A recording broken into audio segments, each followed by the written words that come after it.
بسم الله الرحمن الرحيم والطور وكتاب مسطور في رق منشور والبيت المعمور والسقف المرفوع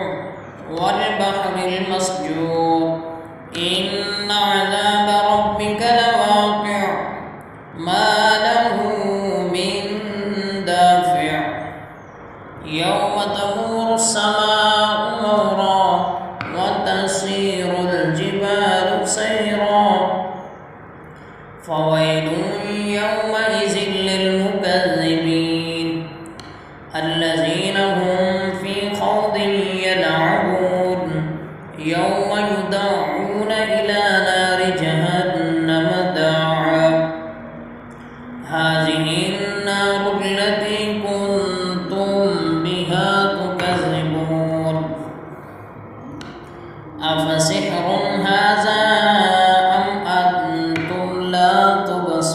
تبصرون اصلوها فاصبروا أو لا تصبروا سواء عليكم إنما تجزون ما كنتم تعلمون سواء عليكم إنما تجزون ما كنتم تعملون إن المتقين في جنات ونعيم فاكهين بما آتاهم ربهم ووقاهم ربهم عذاب الجحيم كلوا واشربوا هنيئا بما كنتم تعملون متكئين على سرر مصفوفة وزوجناهم بحور عين والذين آمنوا واتبعتهم ذريتهم بإيمان ألحقنا بهم ذريتهم وما ألتناهم من عملهم من شيء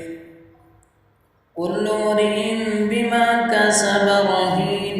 وأمددناهم بفاكهة ولحم مما يشتهون يتنازعون فيها كأسا لا لغو فيها ولا تأثيم ويطوف عليهم غلمان لهم كأنهم لؤلؤ مكنون وأقبل بعضهم على بعض يتساءلون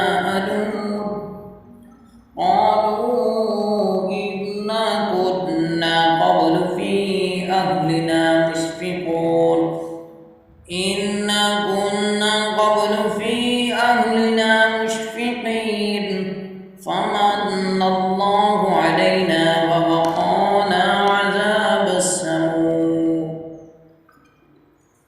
إنا كنا من قبل ندعوه إنه هو البر الرحيم فذكر فما أنت بنعمة ربك بكاهن ولا مجنون أم يقولون شاعر نتربص به ريب المنون قل تربصوا فإني معكم من المتربصين أم تأمرهم أحلامهم بهذا أم هم قوم طاغون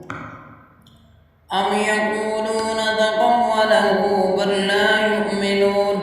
فليأتوا بحديث مثله إن كانوا صادقين أم خلقوا من غير شيء أم هم الخالقون أم خلقوا السماوات والأرض بل لا يوقنون أم عندهم خزائن ربك أم هم المسيطرون أم لهم سلم يستمعون فيه فليأت مستمعكم بسلطان مبين أم له البنات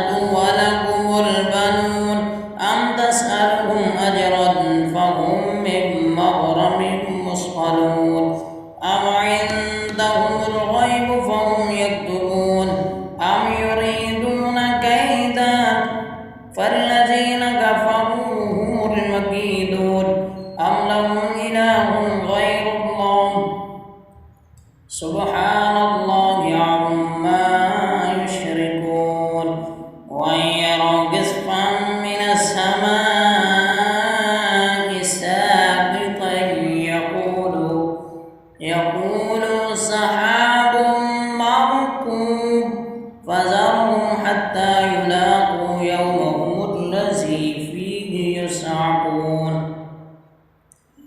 يوم لا يغني عنهم كيدهم شيئا ولا هم ينصرون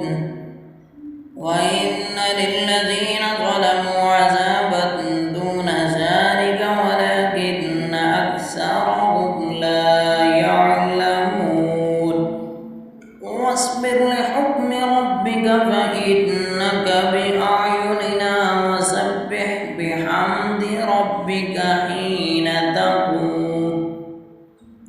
ومن الليل فسبح